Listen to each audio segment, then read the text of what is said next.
मध्य प्रदेश की पहाड़ियों और घने जंगलों के बीच बसा था एक रहस्यमयी गांव, बीरमपुर। दिन में यह गांव जितना शांत और खूबसूरत दिखाई देता था, रात होते ही उतना ही खौफनाक बन जाता था। कहा जाता था कि शनिवार की रात यहां कुछ ऐसा निकलता है जिसका नाम सुनकर भी लोग कांप उठते थे।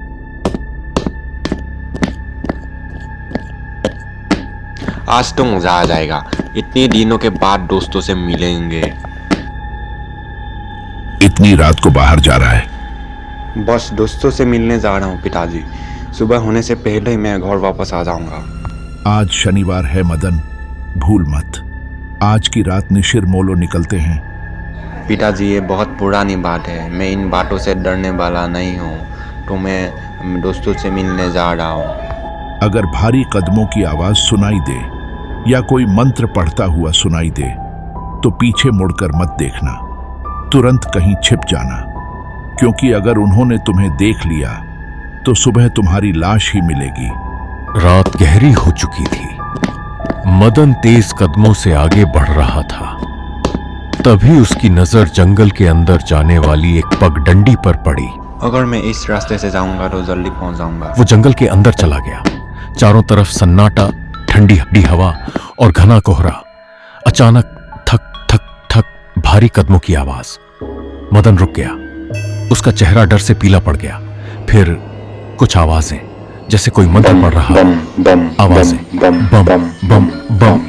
मदन घबराकर झाड़ियों में छिप गया। उसकी सांसें तेज हो चुकी थी। आवाजें लगातार करीब आती जा रही थी। डरते डरते उसने झाड़ियों से बाहर झांका और उसके होश उड़ गए। चार आदमी काले कपड़ों में, लाल चमकती आंखें और उनके कंधों पर रखा था एक ताबूत। मदन कांपती आवाज में, हे भगवान, आज बचा ले मुझे, आज बचा ले भगवान मुझे बहुत दर्द लग रहा है। कुछ देर बाद आवाजें बंद हो गई। मदन ने धीरे से बाहर देखा। वहां कोई नहीं था। जैसे ही वो आगे बढ़ा, अचानक वही आवाज उसके ठीक पीछे से आई, बम बम बम। मदन ने कांपते हुए पीछे देखा और चीख पड़ा। चारों ताबूत वाले उसके ठीक पीछे खड़े थे। उस दिन के बाद वो लड़का वापस कभी नहीं लौटा। इतनी रात तक मदन घर वापस नहीं आया, इसीलिए पिता ने विपुल को अपने साथ लेकर जंगल की तरफ चल पड़ा।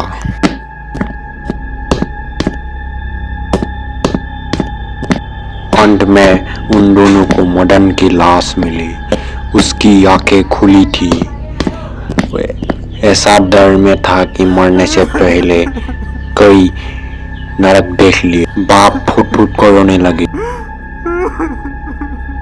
हमारा कहानी का अंत यही नहीं था। 400 साल बीत गया।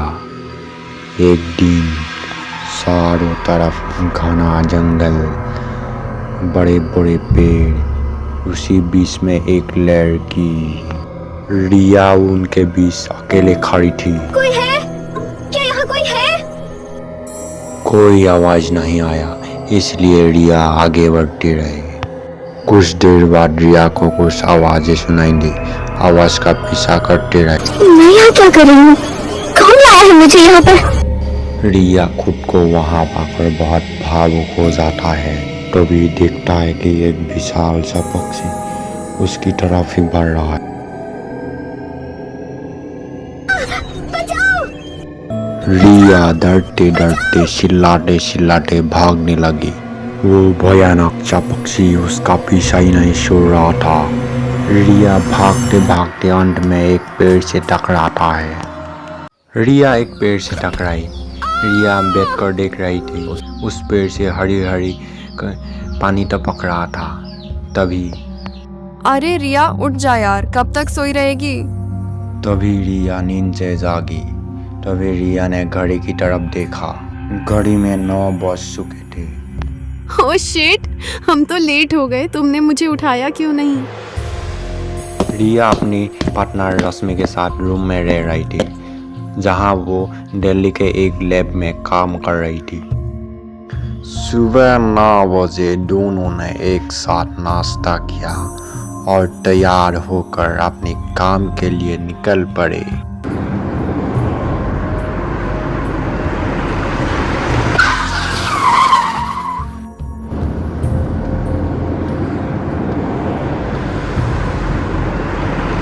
पर ये दोनों पहुंच गए।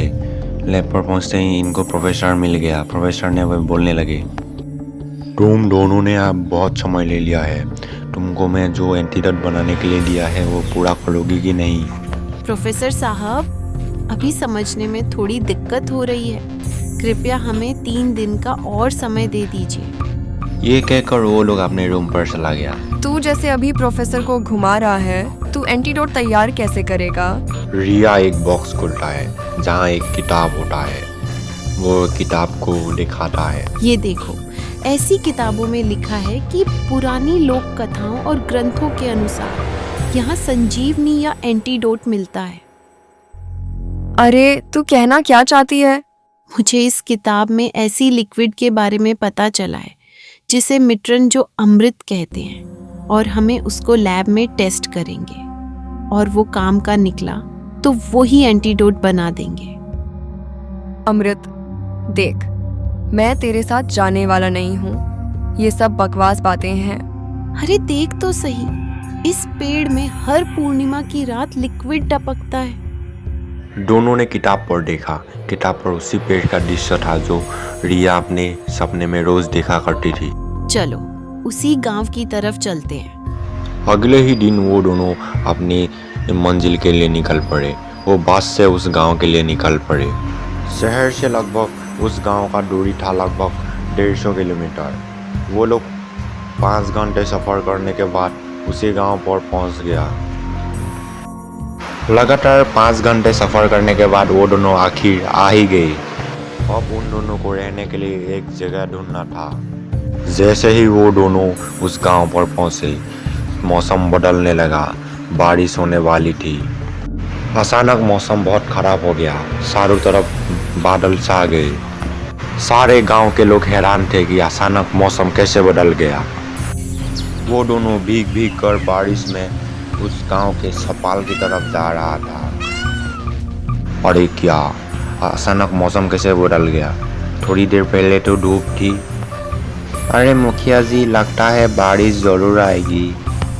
इस तरफ वो दोनों गांव की तरफ आगे बढ़ रहा था। अरे बेटा, कौन हो तुम लोग?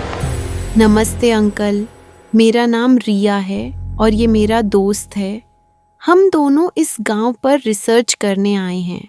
इसके बाद हम आसपास के दूसरे गांवों में भी जाकर वहां की पुरानी कहानियों, रहस्यमयी जगहों और परंपराओं पर रिसर्च करेंगे। अच्छा, तुम लोग रिसर्च करने आए हो? अंकल, हमें यहाँ रहने के लिए कोई किराए का घर मिल सकता है क्या? किराए का घर? मैं इस गांव का मुखिया हूँ। चलो मेरे घर में ही चलो रहने के लिए। मेरा पत्नी लड़कियों को बहुत पसंद करता है। मुखिया दोनों लड़कियों को अपने घर लेकर गया। आज सुनते हो रानी, बाहर तो आओ। हाँ, जा रहा हूँ। और ये लड़कियाँ कौन है?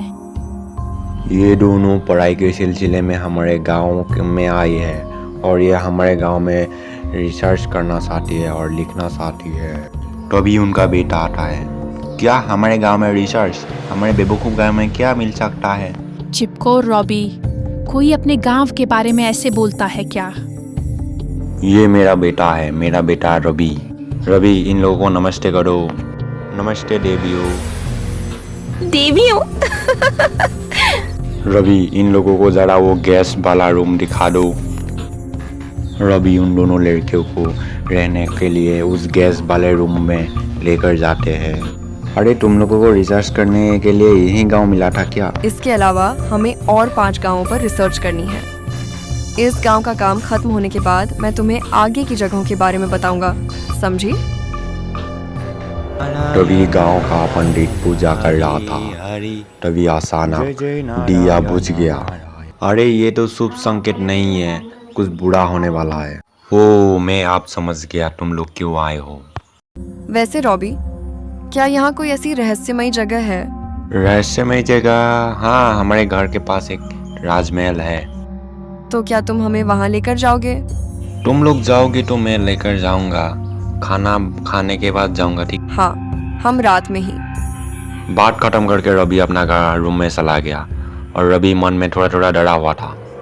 अरे हम लोग तो संजीवनी वाला पेड़ ढूंढने आए थे, फिर राजमहल क्यों जाएंगे? अरे सीधे सीधे बोल देता तो वो शक कर लेता, इसीलिए आज हम राजमहल चलेंगे और कल उसे जंगल चलने के लिए बोलेंगे, ठीक है? हाँ हाँ ठीक है। गांव के सभी लोग बदलते मौसम की वजह से पूरा परेशान था। पुजारी बार बार आसमान में देख रहा था, सो समझ चुका था कुछ बड़ा होने वाला है। मुखिया सो रहा था, तभी रवि ने आकर उन दोनों लड़कियों को वहां लेकर जाने वाले थे। तभी वो तीनों उस राजमहल की तरफ निकल पड़े। मौसम बहुत खराब था, फिर भी वो तीनों चलते रहे। इस गांव की हवा कितनी साफ है, यहाँ खुलकर ऑक्सीजन मिल रही है, मौसम भी कितना अच्छा है और शहर की तरह यहाँ कोई पॉल्यूशन भी नहीं है। लेकिन लगता है शहर की दो लड़कियों के साथ यहाँ आंधी आ गया है। आखिरकार वो तीनों उस राजमहल पे पहुंच ही गया। ये देखकर रिया को कुछ याद आने लगा। ऐसा लग रहा है जैसे मैंने इस ताजमहल को कहीं पहले देखा है। ये बहुत पुराना राजा राजेश्वर की महल है। ये राजमहल तो काफी आलीशान है। ये महल बहुत पुराना है, इसीलिए इसका दरवाजा जाम है, इसीलिए खिड़की से जाना पड़ेगा हमको। आखिरकार वो तीनों खिड़की से होकर उस राजमहल पहुंच ही गया। तभी रिया उस राजमहल को देखने लगा। रिया को ऐसा लग रहा था उन्होंने कहीं राजमहल को देखा है। गांव का मौसम अब और खराब होने लगा। तभी जोर जोर से निशीर मोलों की आवाज आने लगी। बम बम बम बम बम बम बम बम बम बम बम बम बम। ये सुनकर गांव का हर आदमी जाग चुका था। सभी जान चुके थे कि निशीर मोलो आ रहा है। तभी गांव का पुजारी गांव के मुखिया के घर जल्दी से चल पड़ा। पुजारी ने मुखिया को उठाया। मुखिया जी उठ जाइए, मुखिया जी उठ जाइए, उठ जाइए, जल्दी उठ जाइए, गांव में हड़कंप मच गया है। मुखिया गहरी नींद में था, तभी न मुखिया जाग गया। पंडित जी क्या हो गया तुमको, इतना क्यों हल्ला कर रही हो? मुखिया जी निशीर मोलो आ रहा है हमारे गांव में। अरे ये कैसे हो गया? ये तो 400 साल पहले इसको बंद कर दिया गया था, ये कैसे जाग गया? वही तो सोच रहे हैं मुखिया जी, इसको तो मंत्र से बंद कर दिया गया था, ये फिर से कैसे जाग गया? गांव का हर आदमी डरा हुआ था। तभी महल में अरे ये क्या, ये कैसी आवाज है? पूरा गांव जैसे चारों दिशाओं से इसी आवाज से गूंज रहा है। मुझे तो अब सच में डर लगने लगा है। हाँ मैंने भी सुनी। ऐसा लग रहा है कि कोई भारी जुटों के साथ भाग रहा है। तभी पूरा महल में उसी आवाज से गूंज उठी, बम बम बम। गांव का 2 आदमी जंगल में दारू पी रहा था। तभी उन लोगों को भी उसी आवाज सुनाई दी। ताबूत लिए वो प्रेत उन दोनों के सामने आ गया।